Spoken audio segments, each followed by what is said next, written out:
If you want your Dungeons and Dragons character to be able to concoct potions and elixirs, or create weapons and armor, or possibly even chart the unknown regions of the world, then you'll want to take on the role of the Artificer. And we're going to take a deeper dive into that class, as well as the world of Eberron, with a first look at Dungeons and Dragons Eberron Forge of the Artificer. And we'll jump on in right after this.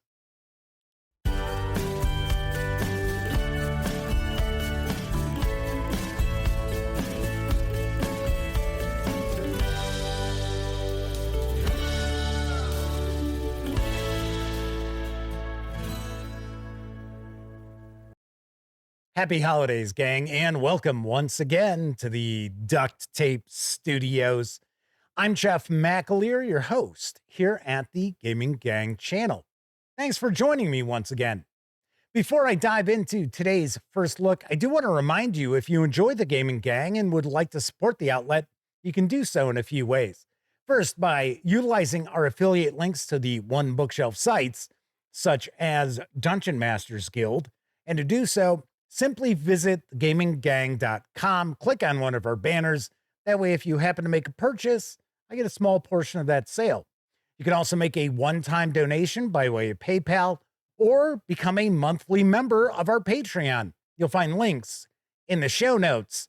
Also in those show notes, you're going to find an invite link to our Discord server. Be sure to hang with the gang over on Discord. Today, I will be taking a first look at Dungeons & Dragons Eberron Forge of the Artificer from Wizards of the Coast. This 112-page hardcover is available now, carries an MSRP of $29.99. If you want to get it digitally over at D&D Beyond, you can do so for $19.99, or bundle both physical and digital together for $39.99. Having said all that, let's swing on over to the other camera, because here I've got Dungeons & Dragons Eberron Forge of the Artificer. A few things I want to mention before we get stuck in. First of all, the fine folks over at Wizards of the Coast were kind enough to provide me with this review copy, but neither I nor anyone else affiliated with the Gaming Gang has received any other sort of compensation for me to share this first look with you. These days, it's important you know that.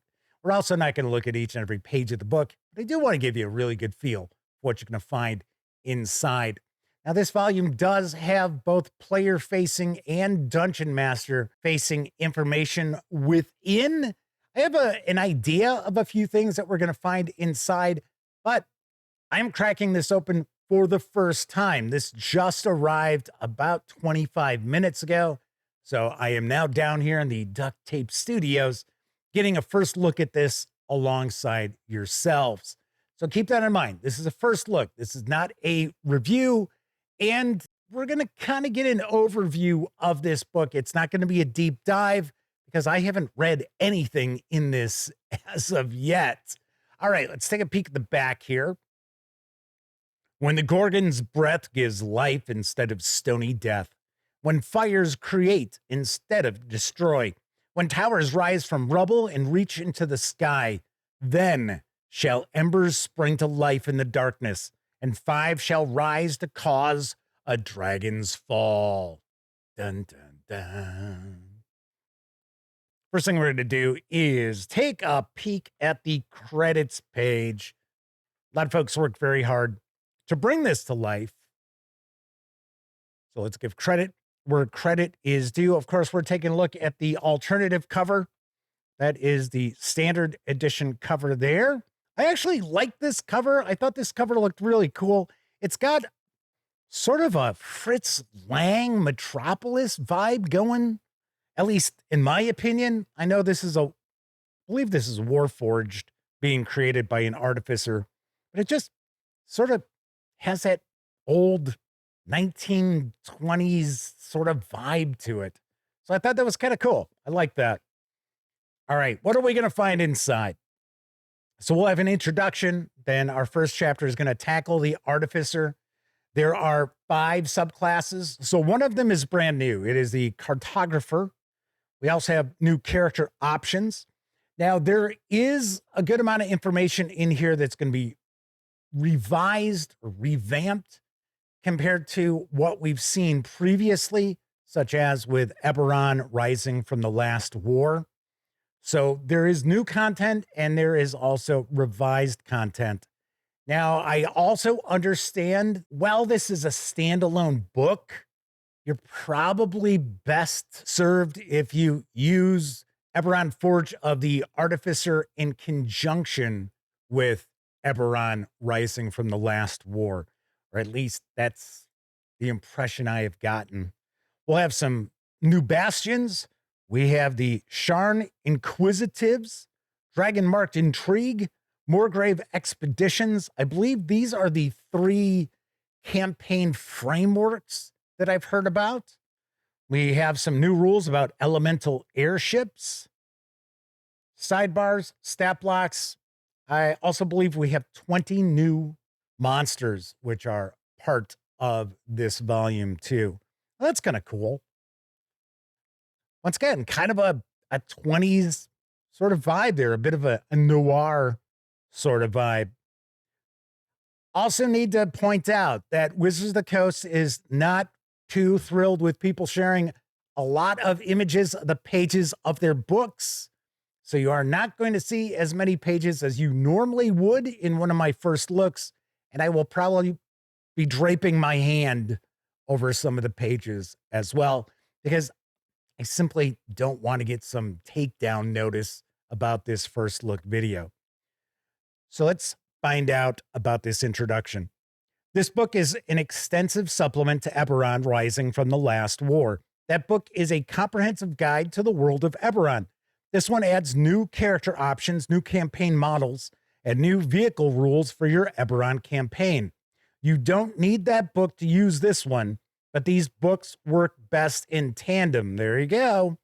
You'll find frequent references to Eberron Rising from the Last War throughout this book. So we have a revised Artificer. We have Dragonmarked. We have 4 updated species.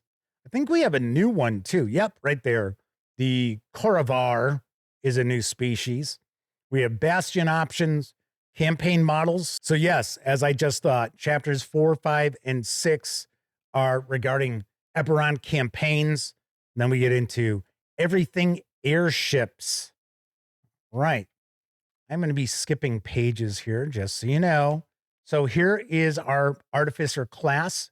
They are a magical crafter and an inventor of wonders. Masters of invention, artificers use ingenuity and magic to unlock extraordinary capabilities in objects. They see magic as a complex system waiting to be decoded and then harvest in their spells and inventions. You can find everything you need to play one of these inventors in this chapter. All right, so they do cast spells. They are, of course, a crafter also. And we've got our level breakdown. We have Tinker's Magic. So those are their cantrips. Replicating magic items. Now, you could, of course, be an armorer. You can be an artillerist. If you want to be an alchemist, those all fall under the Artificer.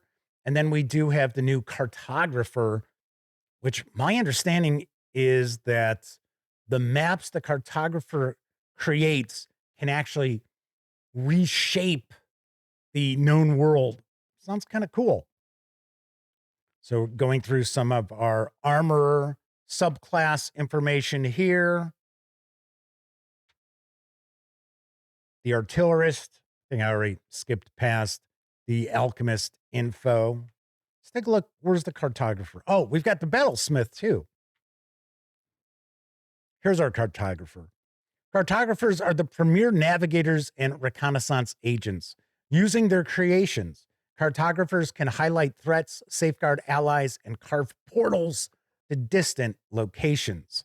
So we'll have tools of the trade you'll receive at level 3, as well as cartographer spells, the adventurer's atlas, mapping magic, So that's a lot you're getting there at level 3. Level 5, guided precision. Level 9, ingenious movement. Level 15, superior atlas. And then we have some spells. In fact, it looks like you can create your own homunculus. That's how I always pronounce it. I'm sure I'm pronouncing it wrong. So here we've got our new character options. So we have Dragonmarked, which are mysterious and magical symbols that appear on the skin of some people across Corvair.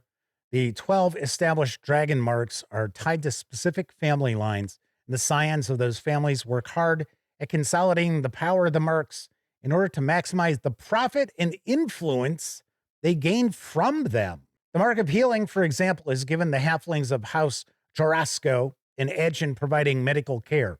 The house has exploited that edge to the point where it remains virtually the only provider of healing services. Anyone outside the house who manifests the Mark of Healing is quickly pressured to join, regardless of their family line or species. So we had dragon marks in Rising from the Last War. I think they are being tweaked. So we're getting into some of the different houses. And different feats for their dragon marks. Then we're going to get into our species. Like I said, we've got 4 that have been revamped and then 1 new one. So we'll get a page devoted to each of these. So the new one is the Coravar. Hey, I should also point out, you got to remember, the Gaming Gang is not a Dungeons and Dragons channel. That's not the only game that we tackle here. So it is not unusual for me to mispronounce various different fictional characters and fictional places and things like that. I apologize. I'm not doing it out of disrespect.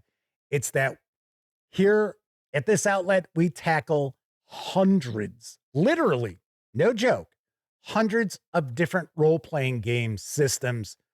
So I can't be well-versed in every single one. So, plus, there are so many D&D channels out there that do a fantastic job of giving you a deep dive. When I share first looks like this is just to give you a feel for what does the book look like? What is the production quality of it? What are you going to find inside?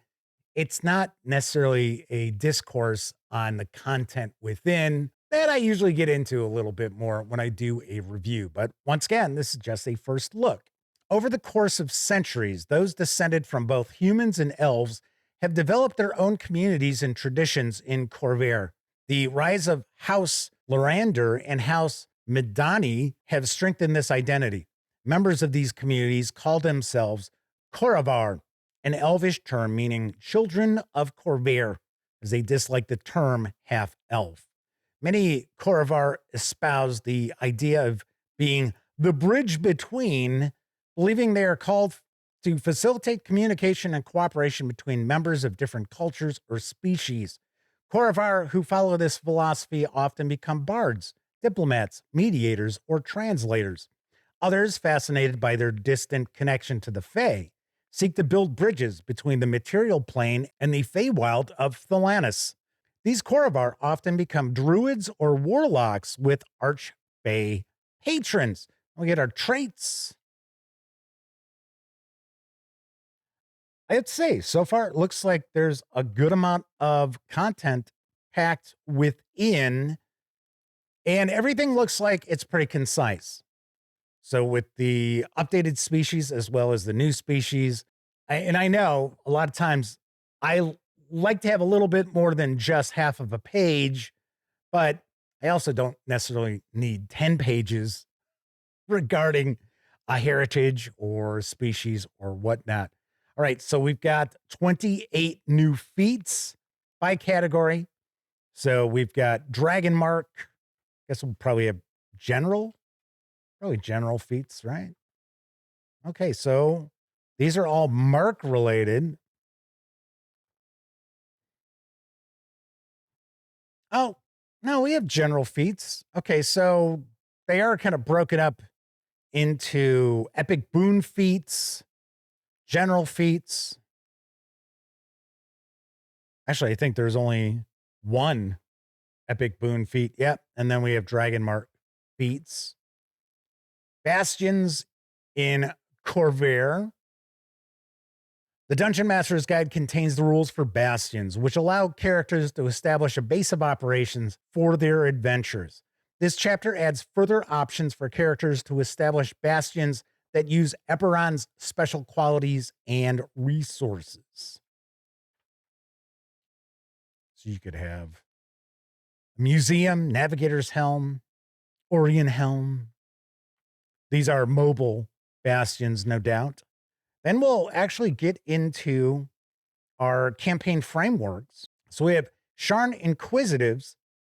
The Inquisitives of Sharn are a distinctive breed of adventurers, part private investigator, part police detective, and part spy. So this looks like this is going to be a noirish sort of campaign. In fact, right here, it tells us film noir. Pop culture references would be Philip Marlowe, Sam Spade, Mike Hammer, and Dick Tracy.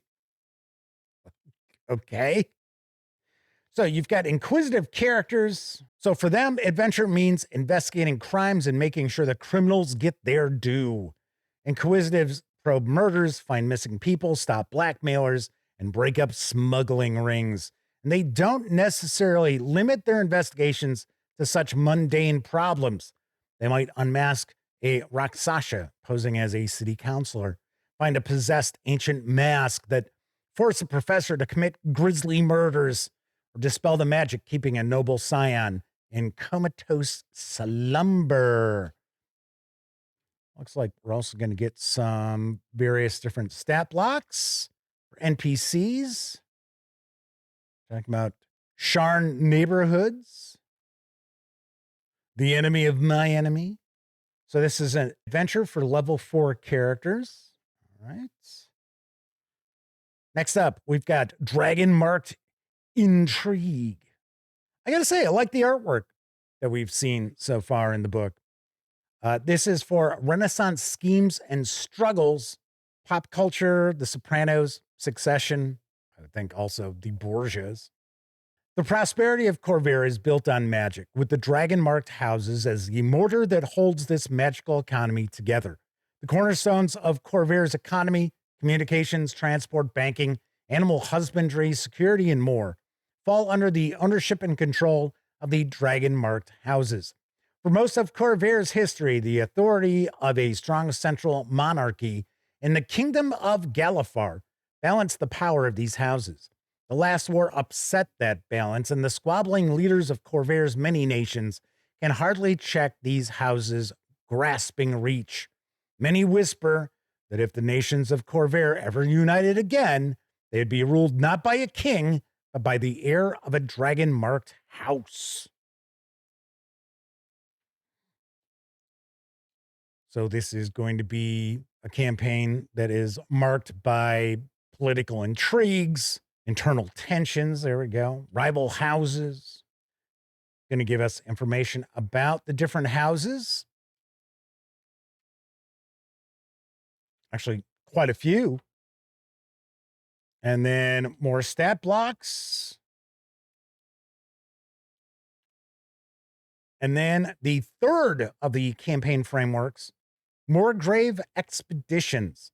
So this would fall into pulp action adventure.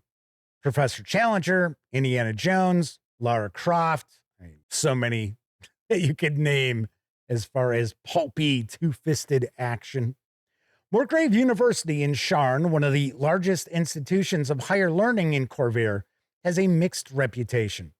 On the one hand, its founder, Lord Lareth Morgrave, envisioned the university as a beacon of knowledge shining from the tallest towers of the city, illuminating the forgotten secrets of the past. Generations of students and scholars have tried to help the university live up to that inspiring vision over the past 2.5 centuries. On the other hand, Morgrave had a reputation as a treasure hunter who built his fortune by selling artifacts and treasures stolen from archaeological digs in Dargun, Zendrick, and other sites. And countless students, scholars, and adventurers over the centuries have contributed to the university's reputation as a cover for smuggling activities and plundering the past. Aha! All right. So various different conflicts, rival explorers. So we get some information about some rival exploration groups, it looks like. And it looks like we got another adventure, right? So I think each of these is going to get a very short session-long adventure, probably to kick things off if you're looking to run one of these campaign frameworks. This one is Race for the Crab Temple for level 3 characters. Then we'll get into our elemental airships. During the last war and its wake, artificers across Corvair made many magical and mechanical advances, but none quite as impressive as the elemental airship. With its intricately carved soarwood hull and distinctive ring of elemental energy, the airship is the most advanced elemental-powered vehicle in all Corvair. So we have some info about operating an airship, probably different aspects that you can add to your airship.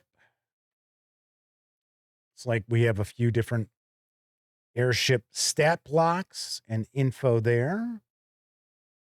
I'm guessing probably have a little section about combat. Probably travel and combat.